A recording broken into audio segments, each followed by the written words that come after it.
اعوذ باللہ من الشیطان الرجیم بسم اللہ الرحمن الرحیم۔ برادران، ہماری گفتگو ہمارے عقائد کتاب کے حوالے سے آج قیامت کے بارے میں ہوگی۔ قیامت کے موضوع پر ہم دو حصوں میں گفتگو کریں گے۔ آج پہلا حصہ جو غالباً 7واں درس ہے، اور انشاءاللہ بعد میں 8واں درس اور قیامت کا دوسرا حصہ بیان کریں گے۔ قیامت کا لفظی ترجمہ یا قیامت کس مادے سے نکلی ہے، جس کو علم صرف والے بحث کرتے ہیں، فرماتے ہیں قیامت قیام سے نکلا ہے، قیام یعنی کھڑا ہونا، ٹھیک ہے۔ اب اس دن کو بھی روز قیامت یا قیامت کا دن کہتے ہیں۔ اس میں جتنے لوگ بھی قبروں میں سوئے ہوئے ہیں وہ اٹھ کھڑے ہوں گے، اس لیے اس کو قیامت کہا گیا ہے۔ اچھا، یہ تو اس کا لفظی مطلب۔ اصول دین اور اصول عقائد کے حوالے سے قیامت کا کیا مطلب ہے؟ قیامت کا مطلب یہ ہے کہ انسان کے مرنے کے بعد پھر انسان کو زندہ کیا جائے گا۔ انسان کے مرنے کے بعد اس کو زندہ کر کے پھر اسے حساب کتاب لیا جائے گا کہ دنیا میں تو نے کون سے اچھے کام کیے، تو نے کون سے برے کام کیے۔ جو اچھے کام کیے تو یقیناً اس کا جو ہے کیا ہے، ہمیں بدلہ اور جزائے خیر ملے گی۔ اگر ہم نے برے کام کیے ہیں تو اس کی یقیناً ہمیں سزا ملے گی۔ اگر قیامت کا دن نہ ہوتا تو یہ زندگی بھی بے مقصد ہو جاتی۔ ابھی کبھی آپ جو ہے کیا کہتے ہیں، نماز پڑھنی چاہیے، کبھی کہتے ہیں کہ زکوٰۃ دینی چاہیے، کبھی کہتے ہیں کہ بھائی کسی غریب کی مدد کرنی چاہیے، کبھی کہتے ہیں کہ کسی مظلوم کی حمایت میں دو لفظ بولنے چاہیے۔ اگر آپ کو قیامت کی امید نہ ہوتی تو یہ سب کام جو ہے گویا کہ بے مقصد ہو جاتے۔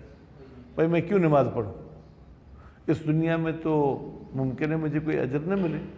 البتہ اللہ تعالیٰ نماز کی وجہ سے اس دنیا میں بھی بہت سارے فوائد دیتا ہے جو ہمیں نظر نہیں آتے۔ تو عام لوگ یہ کہہ سکتے ہیں کہ بھائی فلاں بندہ تو پورا دن نماز پڑھتا رہتا ہے، بیچارہ بھوکا رہتا ہے۔ وہ فلاں روزے رکھتا ہے، بیچارے کے پاس افطاری کے پیسے نہیں ہوتے کہ وہ جا کے افطاری کرے۔ تو اس دنیا میں کبھی ہمیں اپنے اعمال کا بدلہ نظر نہیں آتا، ٹھیک ہے۔ لیکن قیامت ایک ایسا دن ہے جس کے بارے میں ہمارا عقیدہ ہے، جس نے اچھائی کا ایک ذرے برابر بھی کام کیا ہے اس کا ثواب ملے گا، اور جس نے برائی کا بھی ایک ذرے برابر کام کیا ہے تو اس کو اس کی سزا ملے گی، ٹھیک ہے۔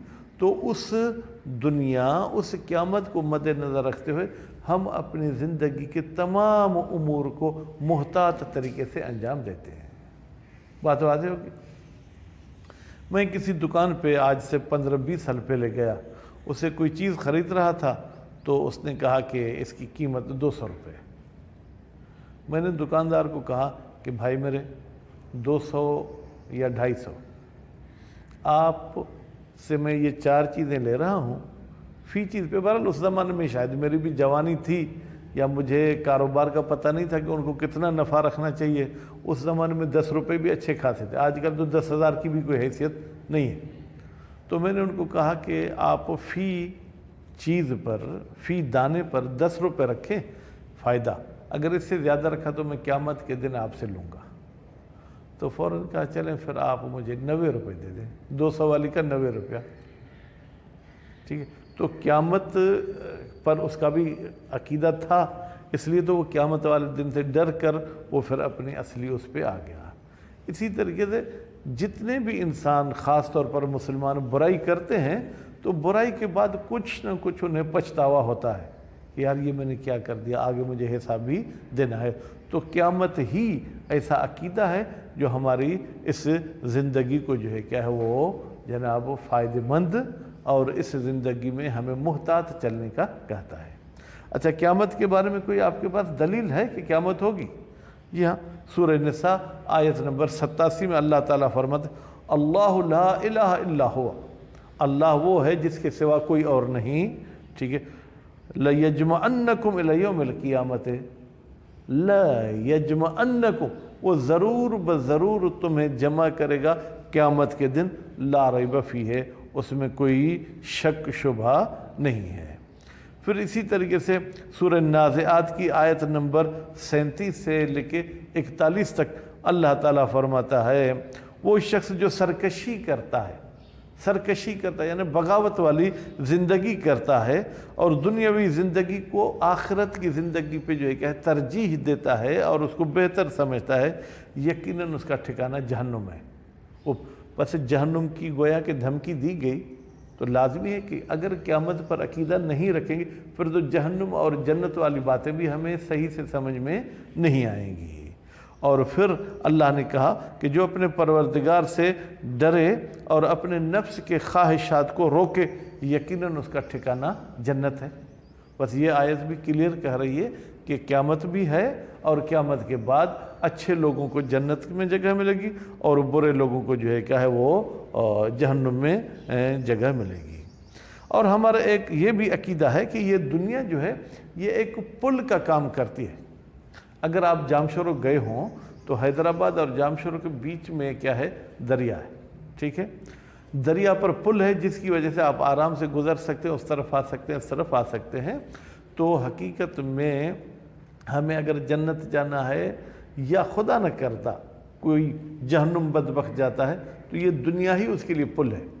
اچھے کام کرے گا تو جنت میں جائے گا، برے کام کرے گا تو جہنم میں جائے گا۔ اس حوالے سے ہم دیکھتے ہیں کہ جو ہے جناب نہج البلاغہ میں مولا امیر فرماتے ان دنیا دار صدق، یہ دنیا، توجہ بیٹا میری طرف، یہ دنیا سچائی کا گھر ہے۔ کیا مطلب؟ جو اس کو سچائی کا گھر سمجھے گا تو اس میں اعمال بھی اچھے کرے گا، ٹھیک ہے، کیونکہ جیسی کرنی ویسی بھرنی، ٹھیک ہے۔ ودار و غنن، اور یہ جو ہے کیا ہے، امیری کا گھر ہے، یا یوں سمجھے یہ غنی ہونے کا گھر ہے۔ لمن تزود منہ، جو بھی اس سے منہ موڑے، جو اس کے ساتھ نہ چپکے تو اس جیسا کوئی امیر ہی نہیں ہے۔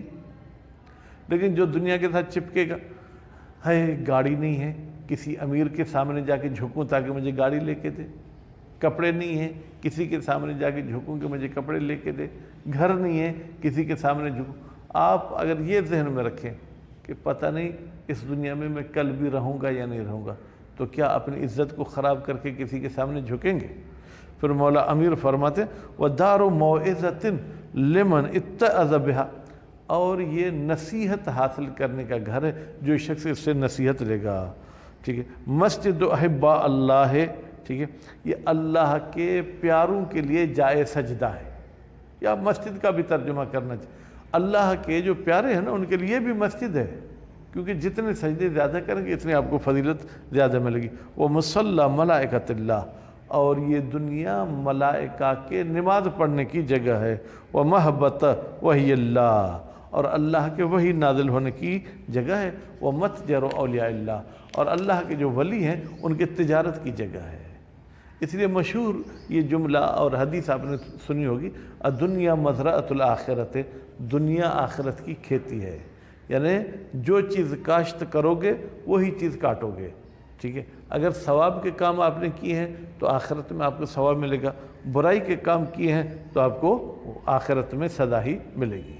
اچھا، مزید قیامت کے بارے میں آپ کے پاس کوئی دلیل ہے یا نہیں؟ یہاں آپ کو 3-4 دلیلیں آپ سناتے ہیں، ٹھیک ہے، وہ بھی مختصر طریقے سے۔ سب سے پہلے تو دنیا کے بارے میں آپ کہتے ہیں کہ دنیا کے بعد پھر قیامت بھی آئے گی، اس کے بارے میں کوئی دلیل ہے؟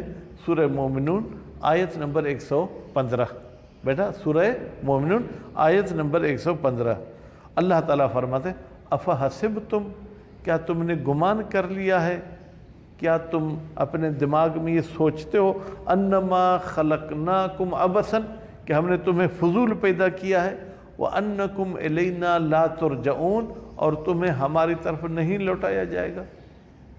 یہ اللہ کا سوال کرنا گویا کہ ہمیں منوانے کے برابر ہے۔ یہ مت سوچو کہ تم فضول خلق کیے گئے ہو، یہ مت سوچو کہ تمہیں پھر ہماری طرف نہیں آنا پڑے گا، بلکہ تمہیں ہماری طرف آنا پڑے گا۔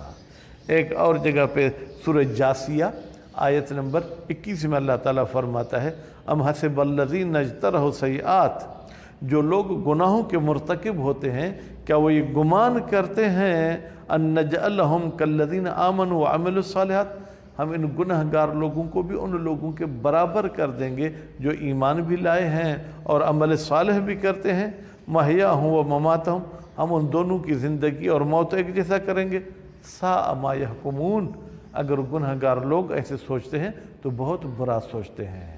ایسا ہرگز نہیں ہے کہ اچھا اور برا ایک جیسے ہوں، عمل کرنے والا اور بغیر عمل والا ایک جیسے ہوں۔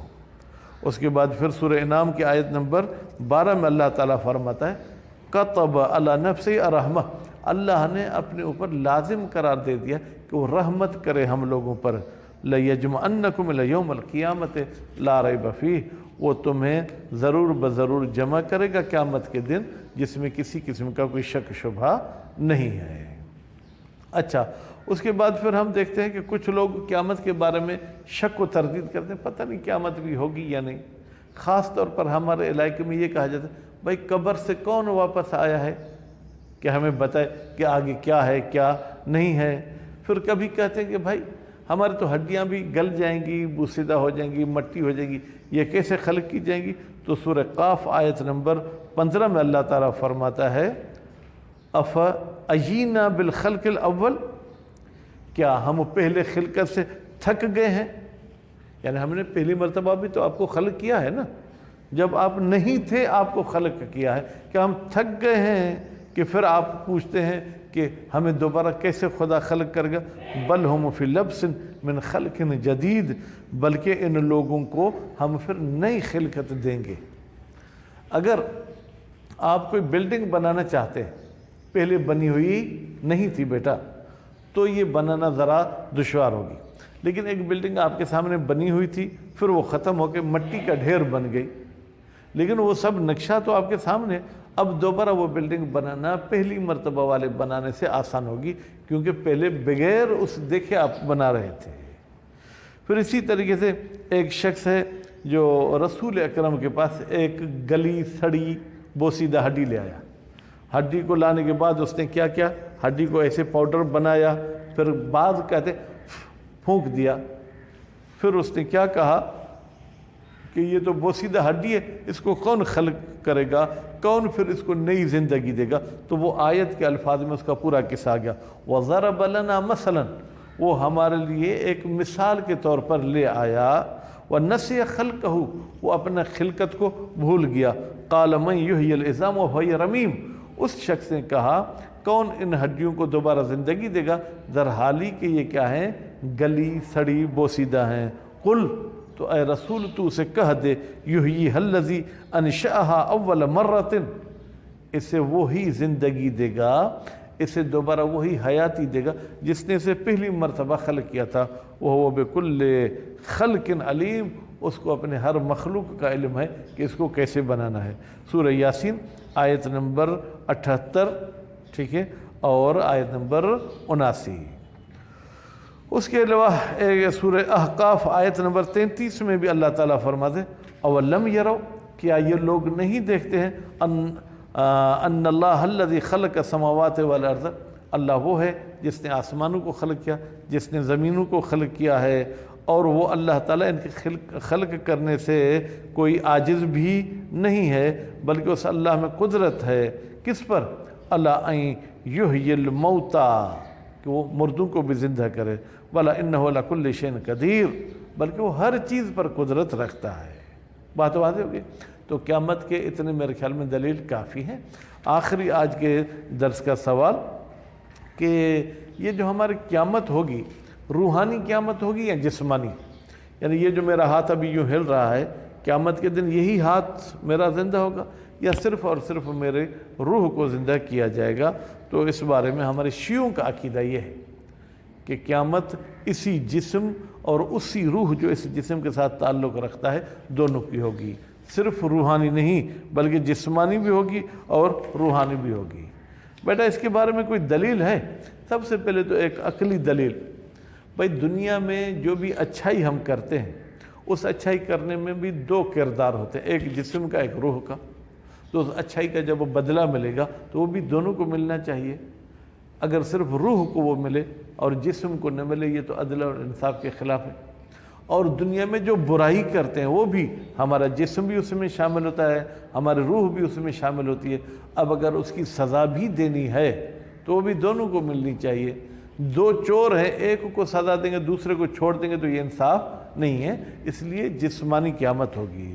اس بارے میں سورہ یاسین آیت نمبر 79 میں اللہ تعالیٰ فرماتے ہیں قل، اے رسول تو کہہ دے، یحییھا الذی، ان جانوں کو وہی زندہ کرے گا جس نے انشاء اول مرتن، پہلے خلق کیا تھا۔ اب دیکھیں یحییھا، یہ ہا کی ضمیر جائے گی ان نفسوں کی طرف، ان جانوں کی طرف۔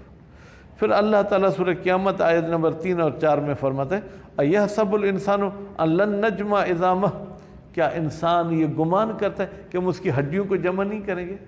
بیٹا قیامت میں قبر میں دفن ہونے کے بعد ہماری ہڈیاں بھی ہمارے جسم سے جدا ہو جاتی ہیں۔ ابھی تو ہمارا جسم یوں جڑا ہوا ہے، ہاتھوں کی ہڈیاں ہیں، مثلا یہ ایک ایک انگلی میں 3 4 ہڈیاں ہیں، یہ سب گوشت جب ختم ہو جائے گا تو یہ بھی جدا ہو جائیں گی۔ تو اللہ تعالیٰ فرماتا ہے کیا انسان یہ سوچتا ہے کہ ہم اس کی ہڈیوں کو جمع نہیں کریں گے؟ بلا قادرین علی ان نسوی بنانہ، بلکہ ہم میں یہ قدرت ہے کہ ہم اس کی انگلیوں کو بھی جو ہے تمام ان جوڑوں کے ساتھ، تمام یہ جو اس میں بند ہیں ان کے ساتھ خلق کر سکتے ہیں۔ تو اس سے بھی پتہ چلتا ہے کہ ہماری زندگی جو ہے وہ ایسے ہوگی کہ جیسے ہم یہاں تھے، مرنے کے بعد جب اٹھائے جائیں گے تو ایسے ہی ہوں گے، یعنی ہمارے جسم بھی اٹھے گا اور ہماری روح بھی اٹھے گی۔